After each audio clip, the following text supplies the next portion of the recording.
بسم الله الرحمن الرحيم الحمد لله رب العالمين والصلاة والسلام على سيد المرسلين وعلى آله وصحبه أجمعين. அன்பு சகோதரர்களே,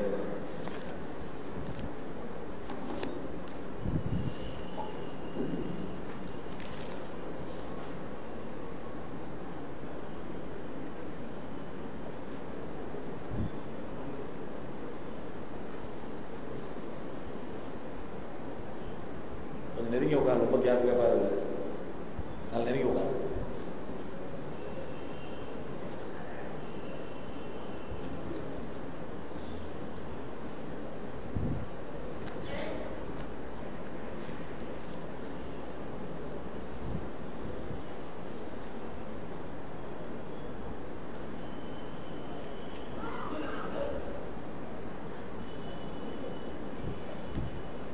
இன்றைய கேள்வி பதில் நிகழ்ச்சியிலே what is the benefit of Ajwa dates, what it prophet Muhammad ஸல்லல்லாஹு அலைஹி வஸல்லம் said about அஜ்வா டேட்ஸ் அப்படின்னு கேட்டிருக்காங்க. அதாவது அஜ்வா பேரிச்சம்பழம்னு, பேரிச்சம்பழத்தில் அது ஒரு வகை. இந்த பேரிச்சம்பழத்தில் நிறைய வகை இருக்குது, அதுல ஒரு வகை அஜ்வா. இந்த அஜ்வா பழம்னா என்ன, அதனுடைய சிறப்பாக நபி ஸல்லல்லாஹு அலைஹி வஸல்லம் என்ன சொல்லியிருக்காங்க அப்படின்னு கேட்கிறாங்க.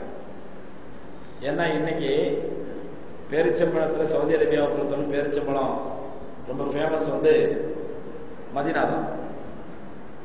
அந்த மதீனாவிலே விதவிதமான பேரிச்சம்பழங்கள் இருக்குது. 6 ரியால் இந்த ஆரம்பிச்சு, கிலோ 6 ரியால் ஆரம்பிச்சு 8 ரியால் 10 ரியால் 12 ரியால் 15 ரியால் 20 ரியால் 25 ரியால் போகும்.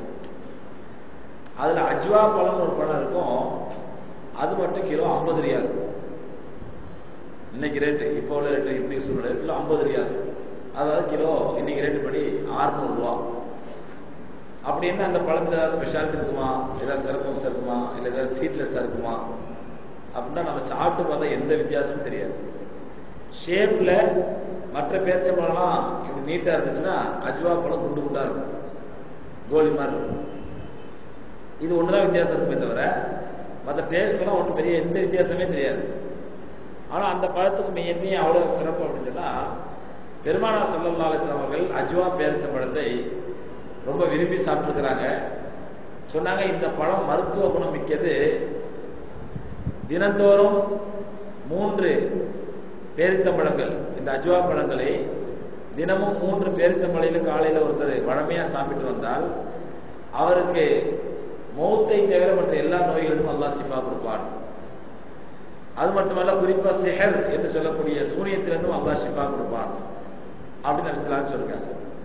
அதனால இந்த அஜ்வா பழத்துக்கு அவ்வளோ விலை, அவ்வளோ ஃபேமஸ். ரசூலுல்லாஹி ஸல்லல்லாஹு அலைஹி வஸல்லம் அவர்கள் சொன்ன இந்த ஹதீஸ் புகாரி ஷரீஃப்ல பதிவு செய்யப்பட்டது, ஆதாரப்பூர்வமான இந்த ஹதீஸ். அதனால அஜ்வா பழங்கிறது ரசூலுல்லாஹுடைய வாயால் மருத்துவ குணம் வாய்ந்ததுன்னு சொல்லப்பட்டதுனால இந்த அஜ்வா பழத்துக்கு அவ்வளோ ஃபேமஸ். அவ்வளவுதான். கீழே தங்க நகை கிடைத்து எடுத்ததை நாம் ஏழைகளுக்கோ கஞ்சிக்கோ அல்ல பள்ளிவாசல் கட்டுவதற்கோ கொடுத்து விடலாமா? ஏற்கனவே சொல்லியிருக்கிறேன், கீழே கிடந்த எந்த பொருளா இருந்தாலும் சரி நீங்க அதை உரியவர்களுக்கு சொல்லணும், அனௌன்ஸ் பண்ணணும். உதாரணமா கீழே ஒரு பொருள் கிடைச்சது, யாருடைய இது அடையாளம் சொல்லி வாங்கிக்கிங்க அப்படின்னு அனௌன்ஸ் பண்ணிட்டே இருக்கணும். 1 வருஷம் வரல வெயிட் பண்ணணும். 1 வருஷம் ஆகி யாரும் வரல அப்படின்னு சொன்னா அந்த பொருளை நீங்க சதக்கா பண்ணிடலாம். சதக்கா யாருக்குமே பண்ணலாம், பள்ளிவாசலுக்கோ கஞ்சிக்கோ எந்த வேலைக்கு வேணாலும் சதக்கா பண்ணலாம். ஆனா சதக்கா பண்ணி முடிச்சதுக்கு அப்புறம் உரியவர் உங்கள்கிட்ட நீங்க போன வருஷம் எடுத்தீங்களா ஒரு பொருள், என் பொருள் தான் கேட்டிருந்தா அப்படி திரும்ப அவருக்கு வாங்கி கொடுக்கணும், உங்க சொந்த காசுல இருக்கு. நாம் எல்லோரும் லைலத்துல் கத்ர் இரவு கிடைக்கும் என்று அமர்ந்திருக்கிறோம். ஆனால் 29 நாட்கள் மட்டும் நமக்கு நோன்பு கிடைத்தால் லைலத்துல் கத்ர் நமக்கு கிடைக்குமா? கடைசி 10 நாட்கள் இரவு நாம் இங்கு கூடி தஹஜ்ஜுத் தொழுகை தொழுதால் இன்ஷா அல்லாஹ் நமக்கு லைலத்துல் கத்ர் கிடைக்கும் இல்லையா? கேள்வி தப்பானதாக இருந்தால் மன்னிக்கவும். அதாவது நோம்பு 29 நாள் இருப்பாங்க, அதை பத்தி லைலத்துல் சம்மந்தம் கிடையாது, ஒற்றப்படுகிறது சம்மந்தம். ஏன்னா 29ங்கிறது கன்ஃபார்ம், 29 நோம்பு வரும் கன்ஃபார்ம், 30வது நோம்பு தான் டவுட்.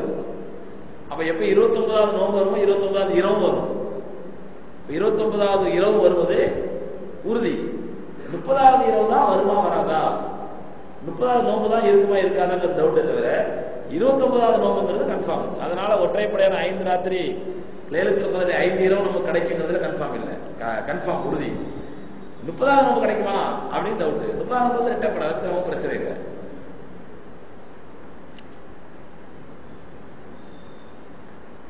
நீங்கள் பேசுவது இளைஞர்களை தூண்டுவது போல் இருக்கிறது. தமிழ்நாடு அமைதியாகத்தானே இருக்கிறது, இங்கு முஸ்லீம்களுக்கு நல்ல மரியாதை தானே இருக்கிறது, பின்னர் பயங்கரவாதம் எதற்கு? என்ன பயங்கரவாதி ஆகிறார்? நான் இளைஞர்களை தூண்டி விடுற மாதிரி இருந்ததுதான் தமிழ்நாடு அமைதியா இருக்குதான், முஸ்லீம்கள் கண்ணியமா இருக்கிறாங்களா, அப்புறம் பயங்கரவாதம் எதுக்கு அப்படின்னு நான் என்ன எல்லாத்துக்கும் வெடிகுண்டு கையில் கொண்டு போய் வச்சுடுவாங்க, அங்க போய் அமைதியா இருக்கிற தமிழ்நாட்டுக்கு எடுத்துருவாங்க அப்படின்னு நான் சொல்ற மாதிரி எழுதியிருக்கிறாரு. விளங்காம எழுதியிருக்காரு, என்ன பண்றது சொல்லியாச்சு.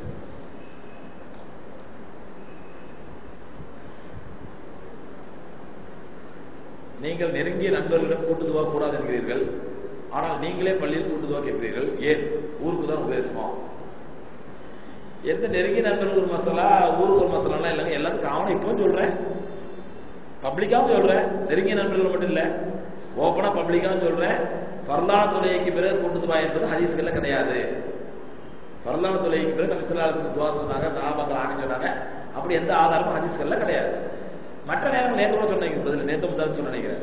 மற்ற நேரங்கள்ல ரசூலுல்லாஹி ஸல்லல்லாஹு அலைஹி வஸல்லம் வெளியூருக்கு போகும்போது, பிரயாணத்துக்கு போகும்போது, அல்லாஹ் பேர்ல ஜிஹாதுக்கு போகும்போது ரசூலுல்லாஹ் துஆ செஞ்சிருக்காங்க, சஹாபாக்கள் கலந்துருக்காங்க. முஸ்ததர்க் ஹாக்கிம்ல ஒரு ஹதீஸ் இருக்குது, ஒரு சபையிலே முஸ்லிம்கள் கூடி அங்கே ஒருவர் துஆ செய்ய மற்றவர்கள் அந்த துஆவிலே கலந்து கொண்டால் அல்லாஹ்வோட துஆவை கபூல் செய்கிறான் நபி ஸல்லல்லாஹு அலைஹி வஸல்லம் சொல்லிருக்காங்க. ஹாக்கிம்ல ஹதீஸ் இருக்குது. அதனால ஃபர்லான தொழுகைக்கு பிறகு மட்டும்தான் கூடுதுவாக்கு ஆதாரங்கள் இல்லை தவிர மற்ற நேரமும் பெருமானார் ஸல்லல்லாஹு அலைஹி வஸல்லம் கூடுதுவா செஞ்சிருக்காங்க. நபி ஸல்லல்லாஹு அலைஹி வஸல்லம் அவர்கள் அந்த துஆல கலந்துருக்காங்க, சஹாபாக்கள் கலந்துருக்காங்க. இது ஓப்பனா பலருக்கு சொல்லிருக்கேன், இது நெருங்கிய நண்பர்கள் மட்டும் சொல்றேன், மக்காமில் ஓதிட்டு இருக்கிறேன், இது என்ன ஊருக்கு உபதேசம் என்னது இல்ல? எப்படியாவது டென்ஷன் ஆகுன்னு எழுதுறாங்க. குனூத் ஃபஜ்ர் தொழுகையில் ஓதலாமா? சிலர் ஓதாமல் இருக்கிறார்கள், சரியா விளக்கவும். ஃபஜ்ர் தொழுகையில குனூத் என்பது இமாம்களுக்கு வந்து கருத்து வேறுபாடு இருக்குங்க அறிஞர்கள் மத்தியில. அதாவது இமாம் ஷாஃபி ரஹ்மத்துல்லாஹியுடைய கருத்துப்படி ஃபஜ்ர்ல திறந்தோம் குனூத் ஓதுங்கிறது, இமாம் அபூ ஹனீஃபா ரஹ்மத்துல்லாஹியுடைய கருத்துப்படி குனூத் ஓதக்கூடாது அப்படிங்கிறது அவங்க கருத்து.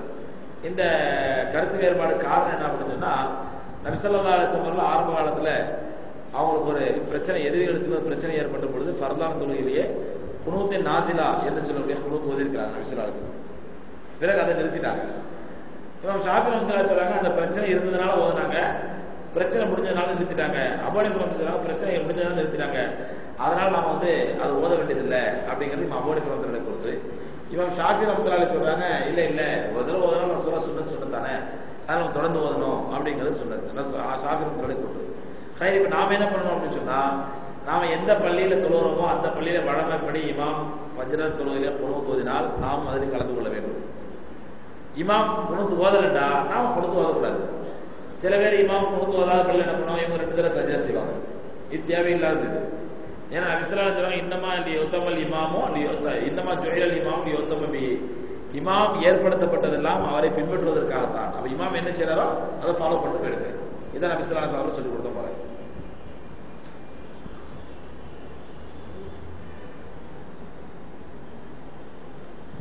நமது போனில் ரிங்டோனாக அஸ்ஸலாமு அலைக்கும் என்றோம் ஓதல்களையோ வைக்கிறோம், இது சரியா விளக்கவும். ஏற்கனவே சொல்லியிருக்கிறேன், அதாவது கண்ட கண்ட மியூசிக்கு, ஆபாசமான மியூசிக்கு, அசிங்கமான இது பாருங்க, லைலத்துல் கத்ர்ல தராவீஹ் தொழுவதற்காக யாரோ ஒரு அலாரம் மியூசிக் வச்சிருக்காரு, அந்த மியூசிக்ல ஒரு பொம்பளை குரல் ஆண்டு ஒரு முக்கல் முனகல். எது சொல்றா, இந்த மாதிரி ஆபாசமான இந்த மாதிரி மியூசிக்கு இந்த மாதிரி விஷய ட்ரிங்டோன் வைக்கிறது பாருங்க, உங்களுடைய கௌரவத்தை கெடுத்துரும், டிகினிட்டியே கெடுத்துரும். ஒரு நல்லவர்கள் நினைஞ்ச சமையல் அந்த மாதிரி மியூசிக் அடிச்சிருந்தா என்ன இந்த இப்படி ஒரு டேஸ்ட் உள்ளதா இருக்காரு என்று உங்களுடைய டிகினிட்டியே குறைச்சிடும். அதனால அது மட்டுமல்ல, மார்க்கத்திலே ஹராம் அது. அந்த மாதிரி மியூசிக்கான ரிங்டோன் வைக்கிறது, நல்ல பாட்டு ரிங்டோன் வைக்கிறது. இன்னும் சில பேர் என்னக்கா அவங்க ரிங்டோன் வச்சாலும் பரவாயில்ல, காலர் போன் நம்ம அவங்களுக்கு போன் பண்ணோம்னா அதுல சினிமா பாட்டு, அதுல சினிமா பாட்டு. இதுல என்னக்கா வலுக்கட்டாயம் நம்ம கேட்க வேண்டியது பாட்டை, நம்ம காதில் வச்சுட்டே இருக்கணும் பாட்டை வச்சுட்டு நம்ம கேட்க கூடாதுன்னு நினைச்சாலும் கேட்காம இருக்க முடியாது. இப்ப இது அடுத்தவங்க பாவம் செய்ய தூண்டுறது இது. அந்த அந்த மாதிரி பாட்டுகளை வச்சு காலர் போன் வச்சு மற்றவர்களை பாவம் செய்ய தூண்டுறது. ஏன்னா அது அதாவது உங்க ரிங்டோன்ல இருந்தாலாவது காதை குத்திட்டு போயிடலாம். காலர் டோன்ல இருந்துச்சுன்னு சொன்னா நம்ம காதல வச்சுக்க வேண்டியதான் இருக்கும். எப்ப நீ அட்டன் பண்ணி சொல்ல முடியாது.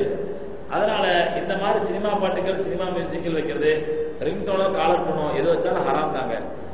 குர்ஆன் ஆயத்துகள் வைக்கலாமா, துவாக்கள் வைக்கலாமா, தப்பு இல்லை. ஆனா டாய்லெட்டுக்கு அங்கெல்லாம் போகும்போது அங்க அந்த அல்லாஹ் அக்பர் சொல்ற மாதிரியோ அல்லது மற்ற குர்ஆனுடைய வசனங்களோ டாய்லெட்லாம் ஓதாம இருக்கிற மாதிரி பார்த்துக்கணும், நல்லது. அத்தையாத்து இருப்பில் சிலர் விரலை அசைக்கிறார்கள், கூடுமா கூடாதா?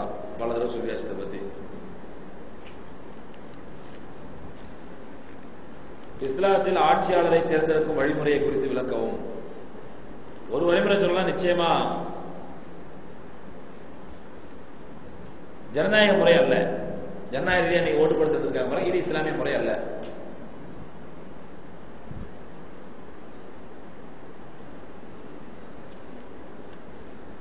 இஸ்லாமிய முறைப்படி பெருமானார் ஸல்லல்லாஹு அலைஹி வஸல்லம் அவர்கள் மௌத்தாகும் போது வஃபாத்தாகும் போது ரசூலுல்லாஹி யாரும் நியமிக்கல, அப்பாயின்ட் பண்ணல, அதை நாமினேட் பண்ணல. மற்றபடி சஹாபாக்கள், முக்கியமான சஹாபாக்களா கூடி அதாவது அபூபக்கர் சித்தீக்கை தேர்ந்தெடுத்தாங்க. அதற்கு பிறகு உமர், அதற்கு பிறகு உஸ்மான். இப்படி ஷூராவுடைய அடிப்படையிலே, ஆலோசனையின் அடிப்படையிலே தேர்ந்தெடுப்பதுதான் சரியாக இருக்குமே தவிர ஜனநாயக ரீதியா ஓட்டு போட்டு மெஜாரிட்டி யாருக்கு வந்து பார்ப்போம் அப்படின்னு தேர்ந்தெடுப்பது முறை வந்து இஸ்லாமிய முறை அல்ல. இமாமுடன் தொழுகை நடந்து முடிந்த பிறகு கூடுதோ ஓதலாமா ஓதக்கூடாதா? பல தடவை சொல்லியாச்சு.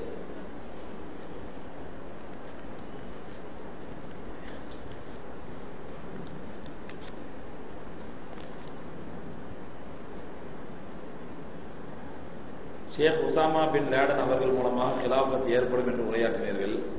முல்லா உமர் அவர்களோ உசாமா அவர்களோ ஹிலாஃபத் குறித்து எதுவுமே கூறியதில்லை. மேலும் அவர்கள் ஹிலாஃபத்தை நிலைநாட்ட பாடுபடுவதாக அவர்களின் எதிரிகளை கூறியதில்லை. அவ்வாறு இருக்க தாங்கள் கூறியது குறித்து விளக்கவும். உசாமா பின் லேடன் அவர்கள் மூலமாக ஹிலாஃபத் ஏற்படும் என்ன என்னைக்குமே சொல்லல. நான் சொன்னது தப்பா புரிஞ்சுக்கிட்டேன். ஒரு கேள்வி வந்துச்சு, இன்றைய உலகில் ஒருத்தர் கலீஃபா வருவதா இருந்தால் யார் அதற்கு தகுதியானவர் அப்படி கேட்கும்போது சொன்னேன், அப்படி தகுதியானவர் எடுத்தா உசாமா பின் லேடன் தகுதியானவர். இது பயங்கரவாதம் போறாங்க. ஏன்னா இன்னைக்கு உலகத்திலே ரொம்ப தியாகத்தோட ஒரு தியாக மனப்பான்மையோடு வந்தது நல்ல மனிதர். அதனால அவர் தான் ஹிலாஃபத் தகுதியானவர் சொன்னதை தவிர அவர் தலைமையில தான் ஹிலாஃபத் உண்டாகும் அப்படின்னு நான் சொல்லவே இல்லை. இது தப்பா புரிஞ்சு கேள்வி கேட்கிறேன். ரெண்டாவது, உசாமா பின் லேடன் வந்து இன்றைய ஹிலாஃபத்துக்கு ஹலீஃபா வருவதற்கு தகுதியானவர் சொன்னது என்னுடைய தனிப்பட்ட கருத்து. அது மார்க்கமோ குர்ஆனோ ஹதீஸோ இல்ல, என்னுடைய தனிப்பட்ட கருத்தை. சரியாக இருக்கலாம், தப்பா இருக்கலாம்.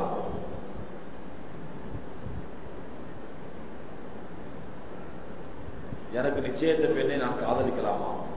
ஆனால் அது இன்னும் முடிவாகவில்லை. முடிவாகி கல்யாணம் ஆன பிறகு நல்ல காதலிங்க. சூரா பக்கராவில் உங்களை ஆச்சரியப்படுத்தும் நபர் உங்களுடைய கூட்டத்திலே உள்ளார் என்று வருகிறது. அது ஆச்சரியப்படுத்த நபர் யார்? எங்க வருது? ஆயத்து நம்பர் சொன்னா கேட்கலாம். உங்களை ஆச்சரியப்படுத்த நபர் உங்களை உள்ளார், ஆயத்து நம்பர் என்ன நம்பர் போட்டுக்கணும், பார்த்தா நான் பார்த்து சொல்றேன்.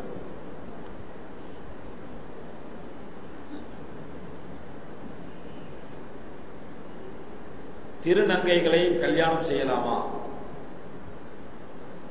திருநங்கை அப்படின்னு தெரியுதா? திருநங்கை இப்ப புதுசா வச்சிருக்கிற பேரு. அலிகள் போங்கல்ல, ரெண்டும் கேட்டான். அதுக்கு இப்ப புது பேர் வந்து திருநங்கை. அவங்க நங்கையிலையும், நங்கைனா பெம்பளை அர்த்தம், நங்கையிலே அவங்க திருநங்கையா. அந்த திருநங்கைகளை பற்றி கல்யாணம், அவங்கள கல்யாணம் செய்யலாம். இவருக்கு அந்தாசம் வந்துச்சு, இந்த மாதிரி விபரீதமான ஆசை. அவர்களுக்கு பிச்சை போடலாமா? அவர்களை இஸ்லாமிய சமுதாயம் எவ்வாறு மதிக்கிறது? அவர்களுக்கு என்ன வழி? அதாவது பெருமானார் ஸல்லல்லாஹு அலைஹி காலத்துல அதாவது திருநங்கை ரெண்டு வகை உண்டு. ஒன்னு இயற்கையாகவே பெண் சாயல் மிகுந்த ஆண், இயற்கையாகவே பெண்கள் சாயல் இருக்கும், பெண்கள் குணம் இருக்கும், பொம்பளை மாதிரி எல்லா ஆக்டிவிட்டிஸ் இருக்கும், ஆனா ஆம்பளையா இருப்பாங்க. அது ஒண்ணு. இன்னொன்னு செயற்கையாக மாற்றிக்கொண்ட பெண்ணாக மாற்றிக்கொண்ட ஆண். செயற்கையாக பெண்ணை மாத்திப்பாங்க. இயற்கையாக இருந்தவர்களை, இயற்கையாக பிறக்கும் பொழுதே அந்த பெண் சாயலோட பிறக்கிறவங்களை பெருமானார் ஸல்லல்லாஹு அலைஹி வஸல்லம் அவர்கள் ஆண்களாகவே மதிக்க சொல்லிருக்காங்க. பெண்கள் இருக்கக்கூடிய பாதிக்கு இவர்கள் வர வேண்டாம், தடுத்து விடுங்கள் அப்படின்ட்டாங்க நபி ஸல்லல்லாஹு அலைஹி வஸல்லம். அவர்களா மாற்றிக்கிட்ட ஆபரேஷன் பண்ணி செயற்கையாக மாத்திக்கிட்டாங்கன்னா அவர்கள் சபிக்கப்பட்டவர்கள், அல்லாஹ்வால் சபிக்கப்பட்டவர்கள். இந்த ரெண்டு வித்தியாசம் புரியும். பிச்சை போடலாமா?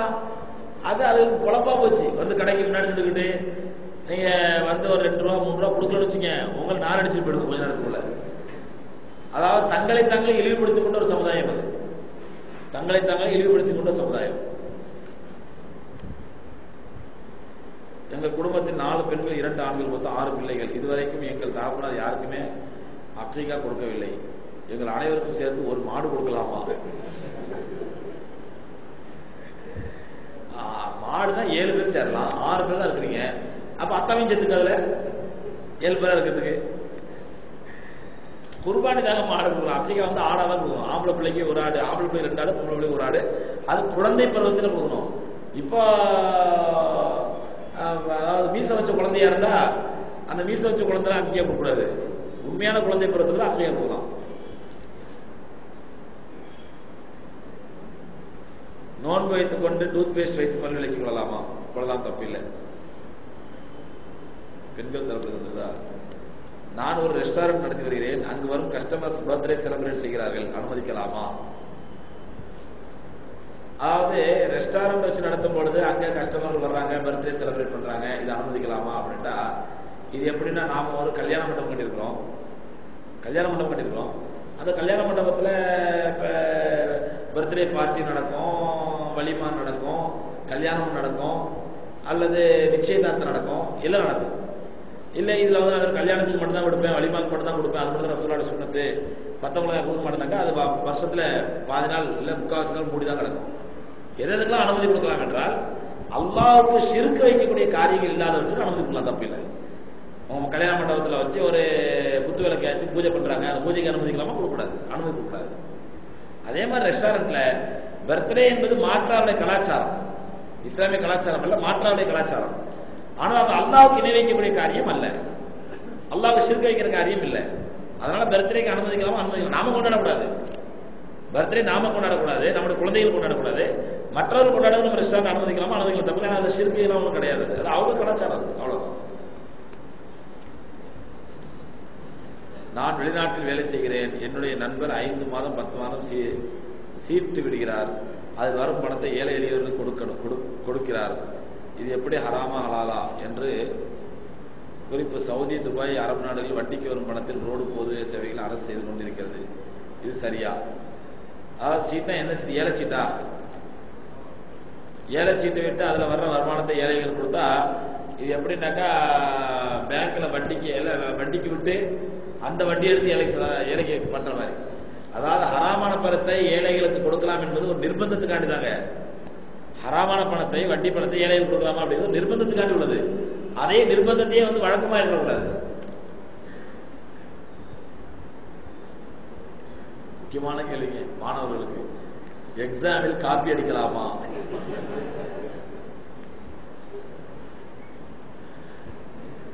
காப்பி அடிக்கலாம், வாத்தியார் திருப்பி அடிச்சா தாங்கிறதுக்கு உடம்பே வச்சுக்கீங்க கூடாதுங்க. எக்ஸாம்ல காப்பி அடிக்கிறதுங்கிறது அது அடுத்தவருடைய பொருளை திருடுவது. அடுத்தவருடைய பொருளை திருடுறது எப்படி ஹராமோ, அதே மாதிரி அடுத்தவருடைய அறிவை திருடுவது. சரியா சார்? இந்த அறிவை நான் திருடக்கூடாது, அவரா எனக்கு காட்டுறாரு, சதகா பண்றாரு, தப்பு.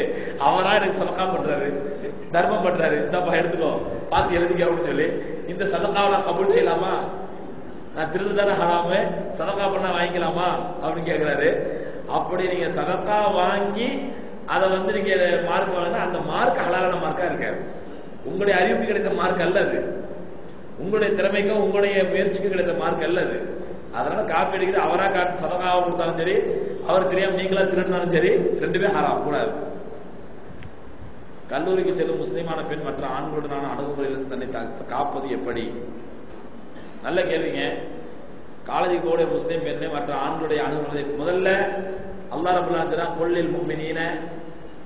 கொல்லில் முஃமினாத்தி யகுதுன் அப்சாரஹுன்ன, நபியே மூமினான பெண்களுக்கு சொல்லுங்கள், முதலில் அவர்கள் தங்களுடைய பார்வையை தாழ்த்திக் கொள்ளட்டும். மூமினான பெண்கள் என்ன பண்ணோம்? பெண்கள் கேட்டதா ஆண்கள் தான் சட்டம் தான், பெண்கள் கேட்டதா சொல்றேன். முதல்ல பார்வையை தாழ்த்தணுங்க. அந்நிய ஆண்களை உற்று பார்க்க கூடாது, அந்நிய ஆண்களை முறைச்சு பார்க்க கூடாது, அந்நிய ஆண்கள் தவறான பார்க்க கூடாது. பார்வை நிலத்தை பார்த்து செல்ல வேண்டும், முதல் விஷயம். இரண்டாவது, உங்களுடைய அழகினாலோ உங்களுடைய அழகை பார்த்து அவர்கள் வசீகரம் அடையாத அளவுக்கு உங்களுடைய அழகை மறைத்துக் கொள்ள வேண்டும். உங்களை பார்த்து அவன் மனசு குழம்பிடக்கூடாது. அந்த அளவுக்கு உங்களை, உங்களுடைய உடல் உறுப்புகளை, அங்க அவயங்களை முழுமையா மறைத்து, முதல்ல உங்களுடைய பார்வை தாழ்த்தணும். இரண்டாவது முதல் பர்தா பார்வைக்கு, அடுத்த பர்தா உடம்புக்கு, மூணாவது பர்தா, மூணுமே பர்தா தான். முதல் பர்தா பார்வைக்கு, பார்வை தாழ்த்தணும். இரண்டாவது பர்தா உடம்புக்கு, உடம்பை மறைக்கணும். மூணாவது பர்தா மனசுக்கு, நம்முடைய மனசை நம்ம கண்ட்ரோல் பண்ணணும். அலைவாய் விடக்கூடாது. ஏதாவது ஒரு அந்நிய ஆண் நம்ம இடத்துல பேசலாம், சிரிக்க வர்றான், அவனா வந்து வர்றான்டா, அல்லாஹ் சொல்றான் குர்ஆன்ல, யாராவது சொல்றான் உங்களுக்கு அந்நிய ஆண்கள் பேச வந்தால் வலா தஹ்லான பில் கவுல், நலிந்து நலிந்து நீங்கள் பேசாதீர்கள், நளினமாக பேசாதீர்கள். என்ன இப்ப என்ன வேணும்? எதுக்கு வந்தீங்க? வேணுமா? நோட்ஸ் வேணும், வாங்கிட்டு போயிட்டே இருக்க. எதுக்கு குழந்தை நிக்கிறீங்க, சிரிச்சு நிக்கிறீங்க? பிரின்சிபல் கம்ப்ளைண்ட் பண்ணுமா அப்படின்னு 4 வார்த்தை கேளுங்க. அவன் 10 பேர் அந்த பொண்ணை வச்சுக்காத, மோசமான பொண்ணு, அவன் 10 பேருக்கு சொல்லுவான். அல்லாஹ் சொல்றான் குர்ஆன்ல. ஏன்னா யாருடைய உள்ளத்திலே பாவ நோய் இருக்குமோ அவன் உங்களுடைய நளினத்தை தவறா பயன்படுத்திடுவான். அல்லாஹ் சொல்றான். அதனால முதல்ல உங்களுடைய பார்வைக்கு பர்தா, அப்புறம் உங்களுடைய உடம்புக்கு பர்தா, அப்புறம் உங்க மனசுக்கு பர்தா. இந்த மூன்றிலும் அல்லாஹ் சொன்ன முறைப்படி நடந்தால் நிச்சயமா இன்ஷா அல்லாஹ் கல்லூரி படிக்கக்கூடிய பெண்கள், நம்முடைய சகோதரிகள் தாராளமாக அந்நிய ஆண்களுடைய சேட்டைகளிலிருந்தும் தீங்கிலிருந்து தற்காத்துக் கொள்ள முடியும்.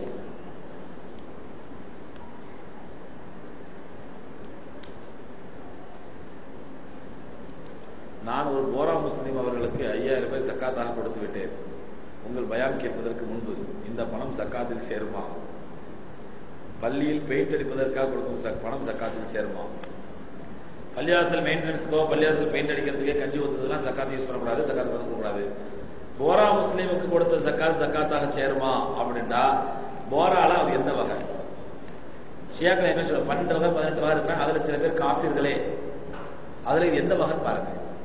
இல்ல ரொம்ப மோசமான வகைலாம் இல்ல அப்படின்னா, நீங்க கொடுத்த அவர் முஸ்லீமா கருதப்படுவார், நீங்க கொடுத்த சக்காத்து ஓகே.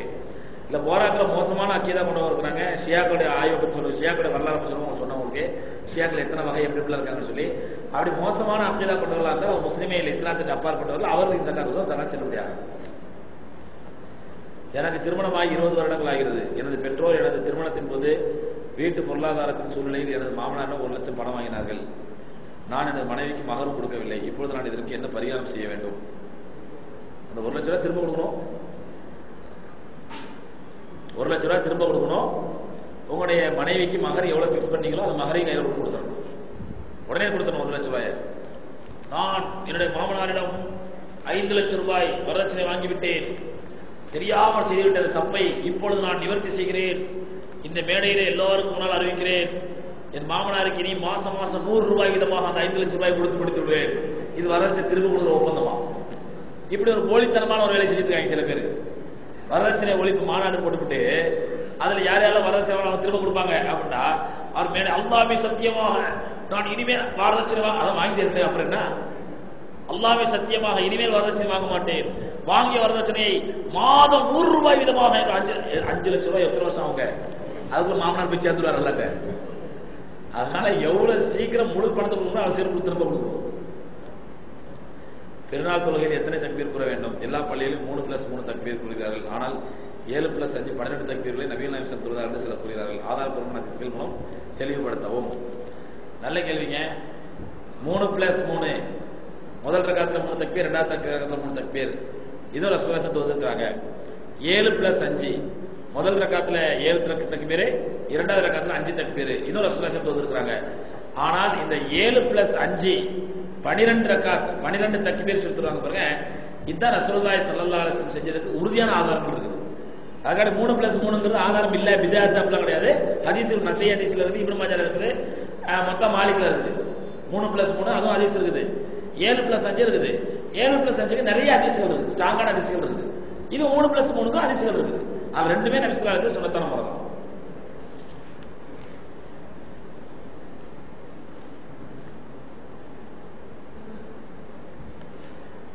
கோமாளியிடம் பிஜே தோற்றுவிட்டார், ஆனால் நீங்கள் விவாதம் செய்து கோமாளியை உண்மை நிலவரம் புரிய வைக்கலாமே, இதை விட்டு விட்டு மழுப்பல் செய்ய வேண்டாம். இதை கேள்வி மழுப்பல் செய்ய வேண்டாம் அப்படிங்கிறாரு. அதாவது ஒரு நல்லா புரிஞ்சுக்கங்க, வாதங்களினால் ஏதாவது ஜெயிக்க முடியுமா? பகிரங்க விவாதம் ஏதாவது ஜெயிக்க முடியுமா? எதுவுமே ஜெயிக்க முடியாது. பகிரங்க விவாதம் வச்சோம்னா என்ன ஆனா ரெண்டு தரப்புக்குமே அந்த நேரத்துல வாதத்திறமை காட்டி அப்படி ஜெயிக்கலாம். இதுதான் நோக்கமா இருக்கே தவிர அந்த ஹக்க சொல்லணும், உண்மையான ஹதீஸ் சொல்லணும், அல்லது அவரை ஹக்க சொன்னா அதை ஏத்துப்போம் அப்படிங்கிற மனப்பான்மை இருக்காது. பகிரங்க விவாதம் வரும் பொழுது அதுல நீயா நானாங்கிற ஈகோ தான் வந்து நிற்கும்.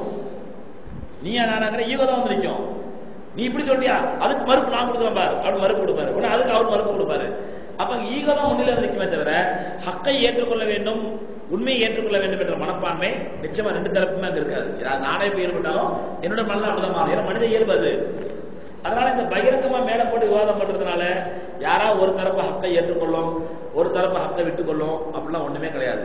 சரி, யார் ஜெயிக்கிறான்னு பாப்போமே அப்படின்னு சொன்னா, இந்த அண்ணனுக்கும் கோமாளிக்கும் நடந்த விவாதத்துல அண்ணன் தோத்து போயிட்டாரு, கோமாளி ஜெயிச்சிட்டாரு. அதனால அவர் சொல்ற வாதம் ஹக்குன்னு ஆயிடுமா? அந்த நேரத்துல வாதத்துல அவர் ஜெயிச்சிட்டாரு, இவர் தோத்துறாரு. அதனால அவர் சொன்ன ஹக்குன்னு ஆயிடாத. அவர் எந்த விஷயம் ஜெயிச்சாரு? மோழுது விஷயம் ஜெயிச்சாரு, மோழுது ஓதலாம் ஜெயிச்சாரு, தர்காலங்க முட்டலாம் சொல்லி ஜெயிச்சாரு.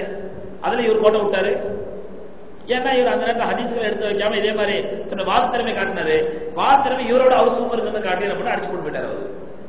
அவன் இதுதான் ஏற்படுமே தவிர ஒரு முடிவு கிடைக்காது வாதங்கள் நடத்துறதுனால. மலுப்பெல்லாம் இல்லைங்க, உள்ள யதார்த்தம். இதுல இன்னொன்னு சொல்லுவாருந்தா, போன வருஷம் டிவி நிகழ்ச்சியில போன ரமலான் சஹா நிகழ்ச்சியில இந்த மாதிரி இந்த பிதாத்துகள் அனாச்சாரங்கள் எல்லாம் வந்து கண்டிச்சு பேசினேன். இந்த கோமாளி கூட்டத்தை பத்தி எல்லாம் கண்டிச்சு பேசினேன். அப்ப காயல் பட்டத்துல இருந்து ஒருத்தர் கடிதம் எழுதினாரு, நீங்கள் பகிரங்க விவாதத்துக்கு வர தயாரா, நேரத்தை குறிப்பிடுங்கள், நாளை குறிப்பிடுங்கள் அப்படின்னு சொல்லி லெட்டர் எழுதினாரு. நான் உடனே அந்த லெட்டரை டிவிலே படிச்சு காட்டி, இப்படி காயல் பட்டத்துல இருந்து இந்த அட்ரஸ்ல உள்ள இந்த மனிதர் எனக்கு கடிதம் எழுதிக்கிறாரு, பகிரங்க விவாதத்துக்கு வரீங்களான்னு கேட்கிறாரு. பகிரங்க விவாதம் நடந்ததுனால எந்த பிரயோஜனம் கிடையாது என்னுடைய கருத்து. ஆனால் அப்படி செய்தால்தான் உண்மையை நிலைநாட்ட முடியும் என்றால் நிச்சயமா நான் வர தயார் அப்படின்னு டிவியில் என்ன பண்ண அறிவிச்சார். திரும்ப 2 நாள் கழிச்சு திரும்ப கடிதம் வந்துச்சு. விவாதத்தை எங்கே வைத்துக் கொள்ளலாம், நேரம் சொல்லுங்கள், காலம் சொல்லுங்கள் சொல்லி அதையும் டிவியில வாசிச்சேன். இப்படி கடிதம் போட்டிருக்காரு, விவாதத்தை எங்க வச்சுக்கலாம் எது வச்சுக்கலாம் சொல்லி. நான் பகிரங்கமா டிவியில பேசுறேன், இதை பார்த்தா கடிதம் போடுறாங்க. அதனால தயவு செய்து விஷயமா பேசுங்க, நேர்ல வாங்க, உட்கார்ந்து பேசி ஒரு நேரத்தையும் டேட்டையும் முடிவு பண்ணுவோம் அப்படின்னு. அதுக்கு பதில் வரல. ஒரு வாரம் கழிச்சு மறுபடியும் கடிதம், இப்ப 4 கடிதம் வந்துச்சு. ஒரு வாரம் கழிச்சு நீங்கள் எழுத்துப்பூர்வமாக கடிதத்திலே தெரிவிங்கள். அதுக்கும் நான் டிவியில சொன்னேன், படிச்சு பார்த்துட்டு நான் எழுத்துப்பூர்வமான சொல்ல மாட்டேன், நேர்ல வாங்க, உட்கார்ந்து பேசி என்ன அக்ரிமெண்ட் எழுதிப்போம். விவாதத்திலே பொருள் என்ன, தலைப்பு என்ன, யார் எப்படி பேசுறோம், எங்க வச்சுக்கலாங்கிறப்போ எழுதி கையெழுத்து போட்டு தரலாம், 2 பேரும் நம்ம ஒப்பந்தம் பண்ணிக்கலாம். மற்றபடி நான் வந்து கடிதம் மூலம் தெரிவிக்க மாட்டேன், நேர்ல வாங்கட்டேன். இது வந்து நேர்ல வரல. 4 முறை கடிதம் வந்துச்சு. அந்த 4 முறைக்கு டிவியில பகிரங்கமா பதில் சொன்னேன். ஆனா இது வந்து நேர்ல யாரும் வரல.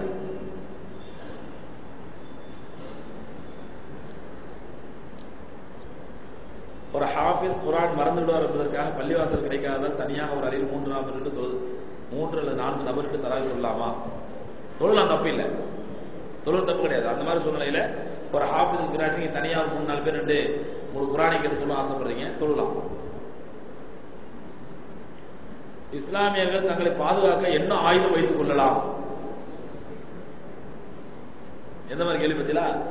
இதுக்கு நான் ஏதாவது பதில் சொல்லணும். அப்புறம் நீங்க பயங்கரவாதத்தை தூண்டுகிறீர்கள் அப்படின்னு அதுக்கு பதில் வரும்.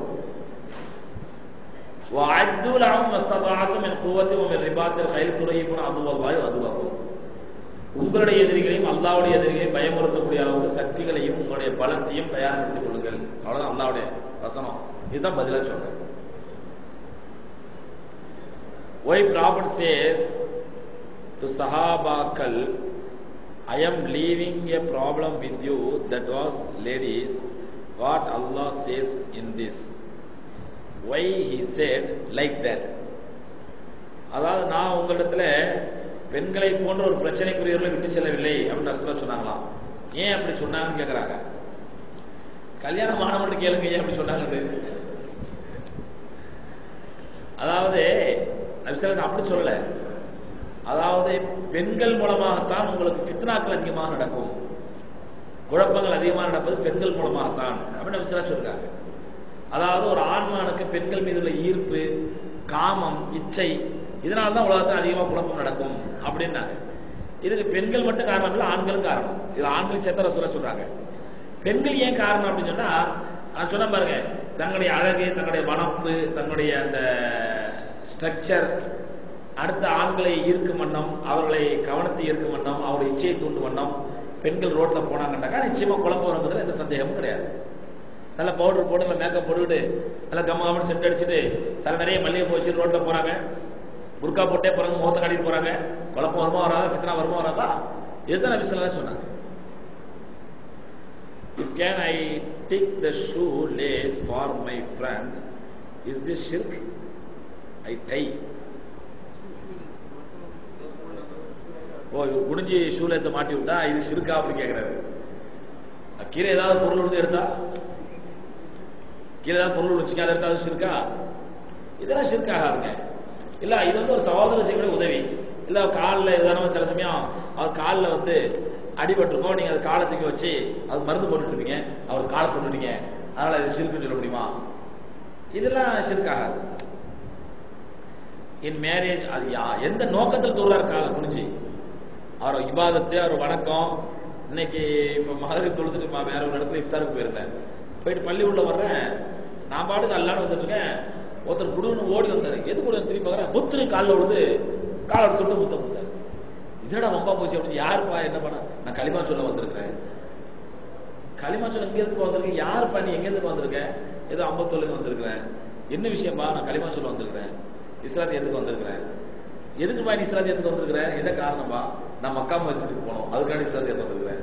அட இந்தாமா மக்கா மஸ்ஜிது என்னமா சொல்றேன். அது உண்மையா இல்ல மென்டலா ஒண்ணு எனக்கு அந்த இடத்துல அட்ரஸ் பண்ணல முடியல. சரி பண்ணி எங்க பாருக்கிற 54ல வீடு அட்ரஸ் கார்டு தான் இருக்குது, ரேஷன் கார்டு தான் இருக்குது, எடுத்து ரேஷன் கார்டு நாளைக்கு கால் வருது அப்படின்னு அனுப்பி வச்சேன். எது சொல்றா? இப்ப நான் குற்றவாளி ஆவனா? நான் வந்துட்டு இருக்கேன், ஒத்திரியும் காலில் விழுந்து காலை தொட்டாப்ல, அப்படி 2 காலை தொட்டு அப்படி கடல வச்சுக்கிட்டாரு. எனக்கு அப்படியே ஷாக் ஆகி போச்சு கொஞ்ச நேரத்துக்குள்ள.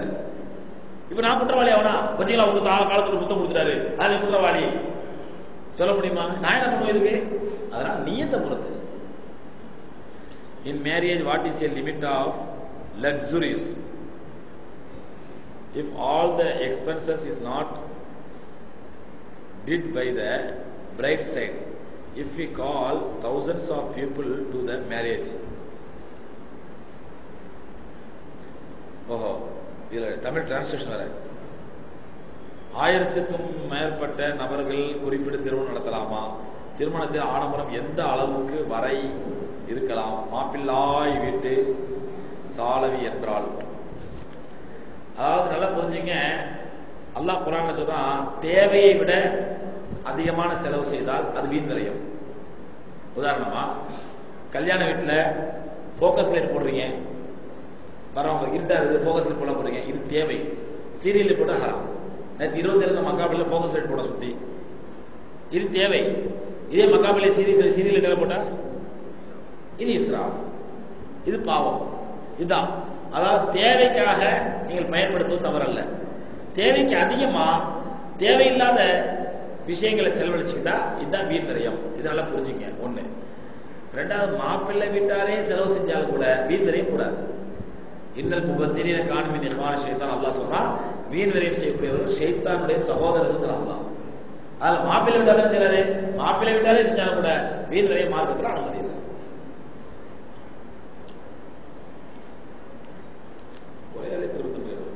What is a limit of luxuries in human life? ஓ, மேரேஜ் தனியா கேட்டாரு, இது ஹியூமன் லைஃப்ல கேக்குறாரு. Car, luxuries house, garden, swimming pool, AC etcetera. What Islam says about it? அதாவது மனிதனுடைய வாழ்க்கையில எந்த அளவுக்கு லக்ஸரி இருக்கலாம், வசதி வாய்ப்பு இருக்கலாம் அப்படின்னு கேட்கறாங்க. லக்ஸரினா என்ன எனக்கு தெரியணும். ஏன்னா 10 வருஷத்துக்கு முன்னாடி ஏசி வந்து லக்ஸரி, இப்போ ஏசி வந்து நெசசரி. இப்ப ஏசி என்ன ஆயிப்போச்சு? நெசசரி. இதே 10 வருஷம் முன்னாடி ஏசி வந்து லக்ஸரியா இருந்துச்சு, அப்படிதானே? இந்த 10 வருஷத்துல இந்தியா மாறி போச்சா? இந்தியாவோட கிளைமேட் மாறி போச்சா? இல்ல வெப்பம் கூடி போச்சா? வெயில் அதிகமாகி போச்சா? ஒண்ணும் இல்ல, அதே கிளைமேட் தான், அதே வெயில் தான். ஆனா 10 வருஷம் முன்னாடி லக்ஸரியா இருந்தது, இப்போ என்ன ஆயிப்போச்சு? நெசசரி ஆகி போச்சு. அப்ப லக்ஸரினா என்ன? வீண் விரயம் கூடாது. நீங்க அவங்க வசதியான வீட்டுல எல்லாம் கொடுத்தாங்க, வீடு வச்சுங்க, வீட்டு ஏசி வைக்கணும் தாராளம் வச்சுங்க, கார் வைக்கணும் வச்சுங்க, தப்பு இல்ல. வீட்டுக்கு முன்னாடி கார்டன் வைக்கணும் வச்சுங்க, தப்பு இல்ல. ஸ்விம்மிங் பூல் வைக்கணும் ஆசைப்படுறீங்க வச்சுங்க, தப்பு கிடையாது. இதெல்லாம் மார்க்கிங் தடை செய்யலங்க. இதெல்லாம் அல்லாஹ்வுடைய நியாமத்து, அல்லாஹ்வுக்கு நன்றி செலுத்தணும். அல்லாஹ் மறக்கடிக்க முடியாத மாதிரி இருந்தால் அல்லாஹ் நன்றி செலுத்தணும். இதெல்லாம் அல்லாஹ்வுடைய நியாமத்து. வீண் விரயம் என்பது வேறு, லக்ஸுரி என்பது வேறு. லக்ஸுரி என்பது அல்லாஹ் வாய்ப்பு கொடுத்த அளவு பயன்படுத்திக்க, தப்பு கிடையாது. வீண் விரயம் என்பது தேவையோடு அதிகமா பயன்படுத்துறா, அதான் வீண் விரயம். I have a girlfriend from my childhood, coach. Till now, we never think about gender. If we continue as a friend, or I want to know what is a limit, shall we be a friend till the Canada? Till the end. அதாவது இதுவரையிலும் நீ அவரு பொம்பளனும் ஒரு ஆம்பளனும் அவங்களுக்கு என்னமே இல்லையா, ஜெண்டரை பத்தி இதெல்லாம் ஒரு சிந்தனையே வரலையா. நீ ஒரு பொம்பளை நான் ஒரு ஆம்பளை, அவங்க என்னமே வரலையா. அப்ப ரெண்டு பேரும் ஏதாவது மிருகமா இருக்கணும். என்னங்க இது, சைல்ட்ஹுட்ல இருந்தே ஃப்ரெண்ட்ஷிப்பா இருக்கணும் வேணான்னு சொல்ல. எப்ப இப்ப பருவம் அடைஞ்சிட்டாரோ, இவருக்கு விவரம் தெரிய ஆரம்பிச்சுட்டா, அந்த பொண்ணு பருவம் அடைஞ்சிட்டோ, அதுக்கு எப்படி தான் ஒரு ஆணுங்கிற தான் ஒரு பெண்ணுங்கிற உணர்வு எப்படி இல்லாம இருக்கும், இவர் தான் ஆணுங்கிற உணர்வு எப்படி இல்லாம இருக்கும். இதெல்லாம் சும்மா அல்லாஹ் ஏமாத்துற வார்த்தை. இதெல்லாம் ஜெண்டரை பத்தி அவங்களுக்கு ஞாபகமே இல்லையா, என்னமே இல்லையா. இல்ல வந்துருவா ஷைத்தான். நபி ஸல்லல்லாஹு அலைஹி வஸல்லம் சொல்றாங்க, ஒரு அந்நிய ஆணும் அந்நிய பெண்ணும் தனிமையில் இருந்தால் மூன்றாவதா ஷைத்தான் இருப்பான். அது சைல்ட்ஹுட் ஃப்ரெண்ட்ஷிப்பா இருந்தாலும் சரியே. அதாவது முதல்ல அந்த கேர்ள் ஃப்ரெண்டை கட் பண்ணி விடுங்க. களிமா சொன்ன முஸ்லிம்களில் சிலர் கபரை வழிபடுவதும் சிலர் கபரை வழிபடுவதை தவிர்த்து இஸ்லாம் அல்லாத சித்தாந்தங்களை, உதாரணமாக ஜனநாயகம், கம்யூனிசம், கேபிட்டலிசம், இதை சில நாடுகளில் காம்ப்ரமைஸ் பண்ணி வாழ்வது, இவர்கள் நேரடியாக சிலைகளையோ அல்லது சர்ச்சுகளில் சென்று வணங்குவதை விட்டும் அது ஷிர்க் என்று விளங்கித்தான் வைத்திருக்கிறார்கள். இப்படிப்பட்ட இவர்கள் அல்லாஹ்வின் பார்வையில் முஸ்லிம்களா அல்லது காபிர்களா? பதில் தரவும். மிகவும் நன்றாக யோசித்து சிந்தித்து தெளிவாக பதில் தரவும். மார்க்க புத்தகங்கள் படிக்கும் ஆர்வத்தை வலியுறுத்தி சொல்லவும். அதாவது யோசிக்க வேண்டிய அறிவுபூர்வமான கேள்வி கேட்டுக்கிறாரு. இன்னைக்கு பிதாத்து ஷிர்க் செஞ்சுட்டு இருக்கிறாங்க, அவங்க எல்லாம் பாவம் ஹராம்னு சொல்றீங்க. ஆனா அதே நேரத்துல இஸ்லாத்திற்கு எதிரான கொள்கைகள், கம்யூனிசம், கேபிட்டலிசம், ஜியோனிசம், இந்த மாதிரி கொள்கை எல்லாம் காம்ப்ரமைஸ் பண்ணிட்டு இருக்கிறாங்களே, இது இவங்களை முஸ்லீம் ஏத்துக்க முடியுமா? ஏன்னா அதுவும் இஸ்லாத்துக்கு எதிரான கொள்கை தானே. எப்படி ஷிர்க் பிதாத்துகள் தர்கா வழிபாடுலாம் இஸ்லாத்துக்கு எதிரானது, அது மாதிரி அது இஸ்லாத்துக்கு எதிரானது தானே அப்படின்னு கேட்கறாங்க. நல்லா புரிஞ்சுங்க, அவர்களோடு சேர்ந்து வாழ்வது என்பது வேறு, அவர்களை காம்ப்ரமைஸ் பண்ணிட்டு வாழ்வது என்பது வேறு. இன்னைக்கு நாம் வாழக்கூடிய இந்தியா நாட்டில் கேபிட்டலிசம் இருக்குது, கம்யூனிசம் இருக்குது, எல்லா இசங்களும் இருக்குது. ஆனா அவங்களோட எந்த காம்ப்ரமைஸும் பண்ணிக்கல, அவனை எந்த விதமான காம்ப்ரமைஸ் நம்ம பண்ணிக்கல. நீ பாட்டு உன் வேலையை பார்த்துட்டு நான் பாட்டு என் வேலையை பார்த்துருக்கோம், இப்படிதான் இருக்கிறோம். காம்ப்ரமைஸ் பண்ணுவது என்பது அவர்களோட மிங்கிள் ஆகுறது, அதுல போய் ஒரு முஸ்லீம் கம்யூனிஸ்ட் சேர்றது, அவங்க கொள்கை ஏத்துக்கிறது, இது கூடாது. இஸ்லாத்துக்கு எதிரான எந்த கொள்கையா இருந்தாலும் அந்த கொள்கை முஸ்லீம் காம்ப்ரமைஸ் பண்றது மார்க்கத்தில் அனுமதி இல்லை. சேர்ந்து வாழ்றது, நீ பாட்டு வேலையை நான் பாட்டு என் வேலையை பார்க்கிறேன், சேர்ந்து வாழ்வது இது தவறு இல்லை, இது காம்ப்ரமைஸ் ஆகாது. சொல்லியாச்சு. நாம் ஒரு தொழுகைக்கு எடுத்த போது எத்தனை மணி நேரம் வரையும் செல்லும்? உதாரணமா லோவருக்கு எடுத்த போது தொழுது முடித்த பின் வீடு திரும்பியதும் 2 மணிக்கு டிவியில் இதுதான் மார்க்கம் பார்த்த பிறகு குர்ஆன் ஓதுவதற்கு செல்லுமா அல்லது மறுபடியும் ஓது எடுக்க வேண்டுமா? எனக்கு இதுதான் மார்க்கம் அவ்வளவு ஒரு மோசமான நிகழ்ச்சியா ஒது முறிக்கிற அளவுக்கு? அதாவது ஒது என்பது டிவியில நல்ல நிகழ்ச்சிகளை பார்க்கறதுனாலயோ, டிவியில ஆபாசத்தை பார்த்தால் கூட ஒது முடியாது. அதை பாருங்க சொல்ல வரல, ஹராம், அது தனியார் விஷயம். ரோட்டை போறீங்க, ஒரு அந்நிய பெண்ணை பார்த்துட்டீங்க, தப்பான உள்ளத்துல வந்துருச்சு, ஒது முடியாது. அதனால ஒது முடியாது. எப்போ ஒது முடியும்னு சொன்னா உங்களுக்கு அதனால உள்ளத்துல இதாகி கடிதமாகிற அளவுக்கு போயிட்டா அப்பதான் ஒது முறையும் குளிப்பு கடமையாமே தவிர, சாதாரண ஒரு அந்நிய பெண்ணை பார்த்ததுனால ஒது முடியாது. அதை ஞாபகத்துல வச்சுக்கோங்க. அதே மாதிரி நஜீஸ் மேல பட்டுடுச்சு, இதனால ஒது முடியாது. பட்ட இடத்த கழுவுனா மட்டும் போதுமானது.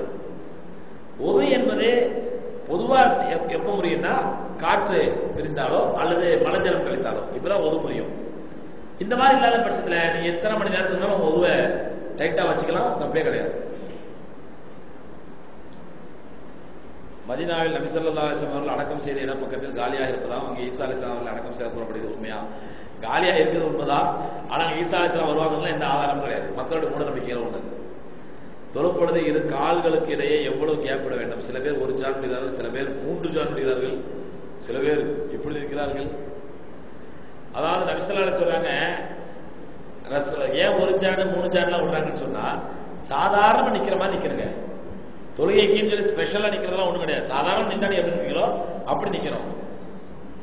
ஆனா நெருங்கி நிக்கணும். எந்த அளவுக்கு நெருங்கி நிக்கணும்னா அவருடைய பக்கத்தில் உள்ள காலம் உங்க காலம் சேர்ந்துருக்கணும், அவருடைய தோலை உங்க தோலை ஒட்டி இருக்கும். இதுதான் தொழுகை நிக்கிற முறை. சில பேர் என்ன பண்ணுவாங்கன்னா பக்கத்தில் நிக்கிற விலகி நிக்கிறதுக்காண்டி அவரோட அந்த காலை இப்படி வச்சுக்கிட்டு இந்த காலை இப்படி வச்சு நிக்கிறது, நான் உன்னோட ஒட்டிக்கிட்டு நிற்பேன்.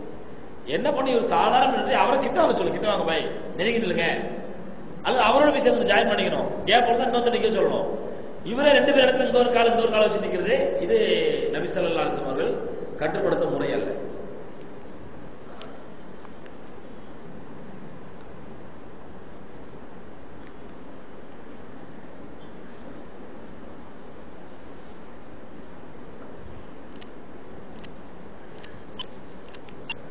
பள்ளியில் நான் ஒரு பள்ளியில் தராவி தொழுதேன். நான் தொழுத ஒரு பள்ளியில் தராவி தொழுகின் போது இமாம் அவர்கள் 19 ரக்காத்துகள் மட்டுமே தொழுநாள் தொழ வைத்தார். தவறுதலாக ஒரு ரக்காத்தை விட்டுவிட்டார். அவ்வாறு தொழுதலாமா? அவ்வாறு தொழுது அவருக்கும் தெரியும், விளக்கம் தரவும். அப்படி தொழுதா அந்த எந்த ரக்காத்துல ஒரு ரக்காத்துல சலாம் சொன்னார் அந்த ரக்காத்து மட்டும் தான் கூடாது, மற்ற 18 ரக்காத்து கூட்டிடும். அந்த 18 ரக்காத்து கூட்டிடும். எந்த தொழுகையில எந்த ரக்காத்துல எந்த சலாத்துல ஒரு ரக்காத்துல சலாம் கொடுத்தாலும் அது மட்டும் கூடாது. அவ்வளவு. ஏன் பள்ளியில் தஹஜ்ஜத் தொழுகையை இருட்டாக்கி தொழ வைக்கிறார்கள்? இது சொல்லியாச்சு. நகைக்கடையில் சீட்டு ஃபண்டு என்ற முறையில் பணம் கட்டுகிறார்கள். பிறகு பணத்திற்கு கூடுதலாக பணம் வைத்து நகை தருகிறார்கள். இது வாங்கலாமா? கூடாதுங்க. இது வட்டி. இது சீட்டு கட்டி அந்த சீட்டுக்கு எக்ஸ்ட்ராவா பணம் போட்டு தராங்க. நீ பெருமாள் நகை கடைகள் இது ஒரு சிறு சேமிப்பு திட்டங்கள் ஆரம்பிக்கிறாங்க. இது கூடாது. இது வட்டி தான். நீங்க கட்டின படத்துல அதிகமாக உங்களுக்கு போட்டு அந்த நகையை கொடுத்தாங்கன்னா அது வட்டி கூடாது. இப்படி எல்லாம் எப்படி சொன்னா இன்னைக்கு ரேட்டு கிராம் நகை 1000 ரூபாய் அப்படின்னு சொன்னா இன்னைக்கு ரேட்டு படி நான் பிக்ஸ் பண்ணிடுறேன். இன்னைக்கு ரேட்டு படி பிக்ஸ் பண்ணிடுறேன். ஆனா நீ எத்தனை போனோம் 5 போனோம் 2 போனோம் கேட்டா உடனே உங்களால் காசு கொடுக்கணும் இல்லையா? நீ 1 வருஷத்துக்கு 2 வருஷத்துக்கு தொடர்ந்து கொஞ்சம் கொஞ்சமா பணம் கொடு. பணம் கொடுத்த பிறகு நான் இன்னைக்கு பேசின இந்த ரேட்டு இந்த ரேட்ல உனக்கு நீ விரும்புற நகையை தருவேன் அப்படின்னு சொன்னா இது கூடும். அன்னைக்கு ரேட்டை பிக்ஸ் பண்ணாம நீங்க பணம் கட்டிட்டே இருங்க, நீங்க வாங்கும்போது நான் உங்களுக்கு எக்ஸ்ட்ரா பணம் போட்டு தர்றேன் அப்படின்னா இது கூடாது, ஹராம்.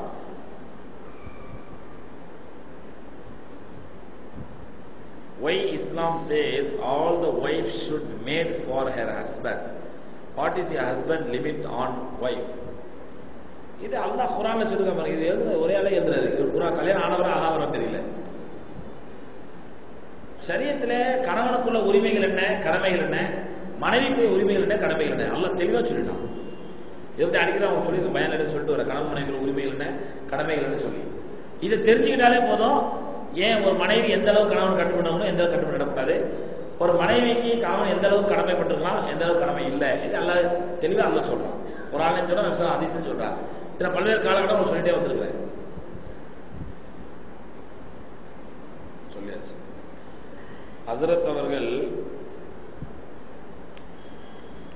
தொழுகை தொழ வைத்துக் கொண்டிருக்கும் நேரத்தில் ஹஸரத் அவர்களுக்கு காற்று பிறந்து விட்டால் தொழுதவர்களின் தொழுகை சேருமா சேராதா? இதை பத்தி ஏற்கனவே சொல்லியிருக்கிறேன். நேத்த முந்தானத்தோட சொல்ல நினைக்கிறேன். நேத்த சொல்லணும். அதான் விளக்கம். அஸ்ஸலாமு அலைக்கும். என்னிடம் ஒரு முஸ்லிம் அல்லாத நண்பன் ஒருவன் தங்களிடம் ஒரு கேள்வியை கேட்க சொன்னான். என்னவென்றால், சிறு வயதிலேயே ஹஜ் பயணம் சென்றவர்கள் இன்று பொய் பித்தலாட்டம் போன்றவற்றில் ஈடுபடுகின்றனர். அவ்வாறு செய்யலாமா? நான் அவ்வாறு பார்த்தேன். இது தவறு இல்லையா? 50 வயதுக்கு மேல் செல்லலாமே என்று கூறினான். விளக்கம் தரவும். இது முழுக்க அவன் கூறியதே. அதாவது சின்ன வயசுல ஹஜ்ஜுக்கு போயிட்டா பொய் பித்தலாட்டம் பண்ணுவாங்க. 50 வயசு மேல தாண்டி போய் பொய் பித்தல சேர மாட்டாங்களா? எத்தனையோ ஹாஜியார் ஹஜ்ஜுக்கு போறதுக்கு முன்னாடி பெரிய மகனுக்கு வரதட்சணை வாங்குறாரு, போயிட்டு வந்து சின்ன மகனுக்கு வரதட்சணை வாங்குறாரு. ஹஜ் அவர் எந்த மாற்றத்தை ஏற்படுத்தல, அதனால ஹஜ்ஜை கூடாதுன்னு சொல்ல முடியுமா? ஹஜ் அவனுக்கு சொல்லுங்க. ஹஜ் என்பது ஒரு இபாதத். ஹஜ் என்பது இபாதத். போயிட்டு வந்தா ஒழுங்கா இருக்கணும். அவன் போயிட்டு ஒழுங்கா, அதே மாதிரி தொழுகை அப்படிதாங்க. தொழுதாலும் ஒழுங்கா இருக்கும். அல்லாஹ் சொல்றான், இன்ன ஸலாத்து தன்ஹா அனில் ஃபஹ்ஷாஇ வல் முன்கர். தொழுகை என்பது மானக்கேடான காரியங்களை விட்டும் அப்புறம் பாவமான காரியங்களை விட்டு உங்களை தடுக்கணும் அப்படிங்கிற அல்லாஹ். இன்னைக்கு எத்தனை பேருடைய தொழுகை மானக்கேடான காரியங்கள் பாவங்கள் தடுக்குது? அப்படி தடுக்காதனால தொழுகை பிரயோஜனம் இல்லை, தொழ வேண்டியதுன்னு சொல்ல முடியுமா? அதனால உங்களை முஸ்லீம் அல்லா சகோதரருக்கு எக்ஸ்பிளைன் பண்ணுங்க. ஹஜ்ஜுங்கிறது என்னன்னு சொன்னா தொழுகை மாதிரி அது ஒரு இபாதத். தொழுகை எப்படி ஒரு இபாதத், அது மாதிரி இபாதத். அது போயிட்டு வந்தா தொழுது வந்தா நல்லவங்களா இருக்கணும். இல்லங்கிறதுக்காக போறதே தப்பு அப்படின்னு சொல்ல முடியாது. சின்ன வயசுலயே கடமை முடிக்கிறது சிறந்தது. பேங்க்ல அமௌண்ட்டுக்கு வட்டியா வந்த ரூபாயை ஜக்காத்தா கொடுக்கலாமா? கொடுக்கூடாது, ஹராம். ஜக்காத்தா யூஸ் பண்ணக்கூடாது. ஹஜ்ரத் அவர்களே,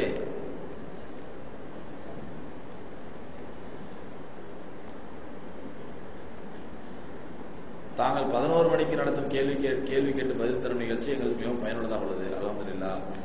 தாங்கள் மீண்டும் 12 மணிக்கு நடத்தும் கேள்வி பதில் நிகழ்ச்சியை சற்று நேரம் குறைத்து எங்களுக்கு அச்சமூட்டும் வகையில், அதாவது மறுமையை பற்றி, பாவங்கள் தண்டனை பற்றி சிறிது நேரம் கூறினால் மிகவும் பயனுள்ளதாக இருக்குமே. இன்ஷா அல்லாஹ் அடுத்த வருஷம் யோசிப்போம். முடிஞ்சு போச்சு, நாளைக்கு ஒரு 20 தான் இருக்கும். அடுத்த வருஷம் யோசிப்போம். கேள்விகள் நிறைய குவிஞ்சு போயிடுது, மக்களுக்கு கேள்விக்கு ரொம்ப ஆர்வம் இருக்குது. அதனால தான் நம்ம 2வது கேள்வி நடத்த வேண்டியதுல அந்த நேரத்தை கூட வேற ஏதாவது பயனும் நடத்தலாம், தப்பில்லை. 2வது அந்த நேரத்தில் நீங்க 12:30 மணிக்கு மேல திக்கிற முடிச்சுட்டு அந்த நேரத்தில் வந்து ஆகிறத பத்தி அல்லாஹ் பத்தி சொல்லிட்டுன்னா எல்லாம் அங்கேருந்து ஆகிறதுக்கு போயிடுவீங்க. எல்லாம் 10 பேர் ஆகிறதுக்கு போயிடுவாங்க அங்க இருந்து. அது நீங்க சொல்லிட்டே இருக்க நான் போயிட்டு வந்துடுறோம் அப்படின்னு சொல்லிட்டு. ஏன்னா அந்த நேரம் தூக்கம் சொக்குற நேரம். அந்த நேரத்தில் கேள்வி பதில் கொஞ்சம் அப்படி ஜோவியலா கொஞ்சம் சிரிக்க வச்சு கொஞ்சம் எக்ஸ்பிளைன் பண்ணி கொஞ்சம் அப்படியே போனாதான் அந்த நேரம் தூங்காம இருக்க முடியும். அதுக்காக அந்த நேரத்தை கேள்வி பதில் வச்சிருக்குது. மறுமையை பற்றி ஆகிறத பத்தி அந்த நேரத்தில் சீரியல் மட்டும் பேசிக்கணும் வச்சுங்க, சீரியஸா இருக்காது. ஆளுங்க உட்காந்துட்டு இருப்பீங்க, என்ன பார்ப்பீங்க, என்ன பார்த்துட்டே இருப்பீங்க. அப்படியே என்னை பார்த்து நான் பார்த்து சொர்க்கத்தை பத்தி நரகத்தை பத்தி பயான் பண்ணுவேன், என்னை பார்த்து அழுவீங்க. அப்புறம் பயான் முடிஞ்சப்ப நான் உங்கள்ட்ட கேட்பேன், எதை பார்த்துங்க அழுதிங்க? சொர்க்கத்தை பத்தி சொன்னேன், அதை கேட்டு அழுதிங்களா? நரகத்தை பத்தி சொன்னேன், அதை பத்தி கேட்டு அழுதிங்களான்னு சொல்லுவேன். இப்போ நீங்க அதெல்லாம் இல்லை, சேர்த்து ஒரு ஆட்டுக்குட்டி வளர்த்தேன், அந்த ஆட்டுக்குட்டி உங்களை மாதிரியே தாடி இருக்கும். அந்த ஆட்டுக்குட்டி இலை சாப்பிட்டா நீங்க பேசும்போது வாய் அசைது பாருங்க, அந்த மாதிரியே இருக்கும். உங்க முகத்தை பார்த்தோன்னே எனக்கு அந்த ஆட்டுக்குட்டி ஞாபகம் வச்சு அதை நினைச்சு அழுத அப்படின்னு சொல்லுவீங்க. இதுதான் நடக்கும்.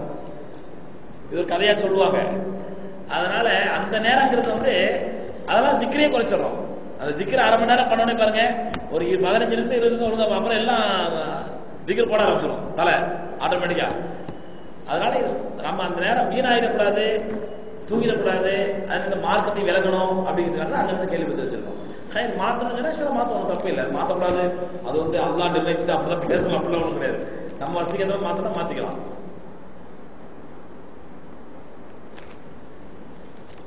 பெரிய ஓலை வந்திருக்குது. தாங்கள் பயானில் புர்கா போட்டு 2 கண்கள் மட்டும் தெரியும்படி எந்த வேலை வேண்டுமானாலும் செய்யலாம், முகம் முழுவதும் தெரியும்படி எந்த வேலையும் போகக்கூடாது என்று கூறினீர்கள். தாங்கள் குழந்தை 10வது படிக்க வேண்டும் என்றாலும் தெளிவான முகம், காது கூட மறைக்கப்படாமல் போட்டோ எடுத்தால்தான் ஹால் டிக்கெட் தருவார்கள். ஒவ்வொரு முறையும் போட்டோவையும் முகத்தையும் பார்த்தான் பரிசு எழுத அனுமதிப்பார்கள். ஏன் தாங்கள் ஹஜ் செய்யும் பயணிகளை கூட பாஸ்போர்ட் போட்டோ முகம், பையனுடைய முகம் சரிபார்த்தால் ஏர்போர்ட்டில் அனுமதிக்கிறார்கள். இப்படி 10ஆம் வகுப்பு முதல் IAS வரை முகம் மற்றும் அப்ளிகேஷன்களை சரிபார்க்காமல் எதையும் செய்ய முடியாது. பெண்கள் எதையும் கற்றுக்கொள்ள முடியாது. ஏன் 5வது கடமையான ஹஜ்ஜை கூட செய்ய முடியாது. எனவே இதற்கு தெளிவான விளக்கம் தேவை. இப்படி உங்கள் அல்லாஹ் பிச்சை. அதாவது நல்லா புரிஞ்சுங்க, இதெல்லாம் கூடாதுன்னு யாருமே சொல்லல. இது நிர்பந்தங்க. அரபில பழம் அல் பரூரத்தோ துபீஹுல் மஹ்தூரா. தேவை என்பது, நிர்பந்தம் என்பது அது தடுக்கப்பட்டவைகளை கூட ஆகமாக்கிவிடும். இது நிர்பந்தம். என்ன நிர்பந்தம்? முகத்தை ஒரு ஆண்மகன் பார்க்க கூடாது, ஒரு பெண்ணுடைய ஆண்மகன், பெண்ணுடைய முகத்தை ஆண்மகன் பார்க்க கூடாது. இப்ப நான் என் மனைவியே என் மகளையே ஹஜ்ஜிக்கோ உம்ராவுக்கோ கூட்டு போறேன், வெளிநாட்டு கூட்டு போறேன். அங்க இமிகிரேஷன்ல ரிவ்யூ ஒரு க்ளோத் அப்படிங்கிறாங்க, அந்த புர்கா எடுக்குன்றாங்க. என் ஒய்ஃப் எடுத்து தான் செய்றாங்க. அந்த எப்படி எடுக்க சண்டை போட முடியுமா? நானு என் உடைய முகத்தை எப்படி எடுத்துக்கலாம் கேட்க முடியுமா நானு? ஆனா அது நிர்பந்தம். அந்த நிர்பந்தத்தை காரணமா வச்சு எல்லா இடத்துலயும் அமைதியாக்க முடியுமா? பாஸ்போர்ட் பாக்குறாங்க, போட்டோ பாக்குறாங்க, பார்த்துட்டு உங்க துணி எடுக்கன்றாங்க. என் ஒய்ஃபு துணி எடுக்கிறாங்க, பார்த்துட்டு தான் ஓகே அப்படின்னா அது ஒரு துணி எடுக்கு. இதுன்னு தப்பு இருக்குது. இது நிர்பந்தம். இதை காரணமா வச்சு 10ஆம் கிளாஸ்ல இருந்து IAS வரையிலும் முகத்தை பார்க்க எழுதுவார்கள். அதனால எப்ப முகத்தை ஓபன் பண்ணிட்டே இருப்பேன். இதை எப்படி சொல்ல முடியும்? ஏன் நான் கேட்கறேங்க, சொன்னா வருத்தப்படக்கூடாது. ஆஸ்பத்திரிக்கு போறீங்க, அங்க மருத்துவர் சில சமயங்கள்ல உங்க புர்காயை அவங்க சொல்றாரு, தேவைப்பட்டா உங்களுடைய ஆடையும் கழட்ட சொல்லுவார். இது குடும்பம் கூடாதா? ஒரு பெண்ணுக்கு பிரசவம் பார்க்கணுங்க, பிரசவம் பார்க்கணும், ஆம்பளை டாக்டர் தான் இருக்காரு, பார்க்கக்கூடாது ஆம்பளை டாக்டர்? மருத்துவம் தான் பார்த்து அனுமதிக்கிறது. அப்ப அந்த நேரத்தில் ஒரு ஆம்பளை வந்து என்னுடைய உடல் உறுப்புகள் எல்லாம் பார்க்கிறாரு, அதனால அது காரணமா வச்சு எல்லா இடத்தையும் பார்க்கணும் சொல்ல முடியுமா? அதுக்கு தேவையோடு நிறுத்திக்கணும். அதனால நீங்க ஒரு பாஸ்போர்ட் காட்டியோ, ஒரு ஐடென்டிபிகேஷன் காட்டியோ, ஐடென்டி கார்டு காட்டியோ முகத்தை காட்டுறது தப்பு கிடையாது, போட்டோ எடுத்தது தப்பு கிடையாது. இதை காரணமா வச்சு நீங்க பெண்கள் முகத்தை முடிச்சு ஒரு தப்பு எப்படி சொல்ல முடியும்? அல்லாஹ் சொன்னா பெண்கள் முகத்தை மூடுறான், அல்லாஹ் தூதர் ஸல்லல்லாஹு அலைஹி வஸல்லம் ஹதீஸ்ல அவங்க சொல்லியிருக்கிறேன், ஆயத்து ஹதீஸ்கள்லாம் தேவைக்கேற்றவாறு ஐடென்டிபிகேஷனுக்காக முகத்தை திறந்து காட்டுறப்ப தப்பு இல்லை. சொல்லலாமா? Working in insurance companies halal or haram? Why? வட்டி அதனால கூடாது. இன்சூரன்ஸ்ங்கிறதே என்ன? வட்டி. அதனால இன்சூரன்ஸ் கம்பெனில வேலை செய்வது ஹராம், கூடாது. தற்போதுள்ள காலத்தில் எந்தெந்த துறைகளில் வேலை செய்வது ஹராம்? நான் பெரிய லிஸ்டா போட்டு தர முடியும். எந்தெந்த துறையில வேலை செய்யலாம், எந்த துறையில வேலை செய்யக்கூடாதுன்னு சொல்லி. நீங்க எந்த துறையில செய்ய போறீங்கன்னு சொல்லிட்டு அதை குறிப்பிட்டு கேட்டீங்கன்னா அதுல உள்ள நிறை குறைகள் மார்க் ரீதியா குடும்பமா கூடாதுன்னு சொல்ல முடியும். அவ்வளவு லிஸ்ட்லாம் போட்டு தர முடியாது. ஷேர் மார்க்கெட் இன்வெஸ்ட் பண்ணலாமா? இதை பத்தி தெளிவா பல முறை சொல்லிட்டேன். ஷேர் மார்க்கெட்டை பத்தி ரொம்ப தெளிவா சொல்லிட்டேன்.